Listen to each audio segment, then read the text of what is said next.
As we usually see the view from the drone doing the mission, this time we can see a drone at work taking out some anti-tank mines Russian troops have left out in the open. The drone comes in really low for taking out such a high explosive target, homing in and dropping a grenade, giving it a few seconds to fly out from the danger zone.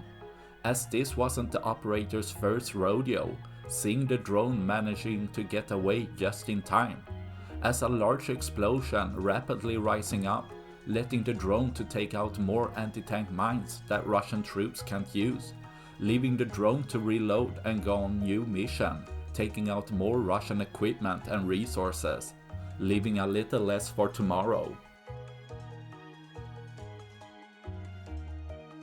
That's all I had for this video. Please like and subscribe for more. Thanks for watching. Bye.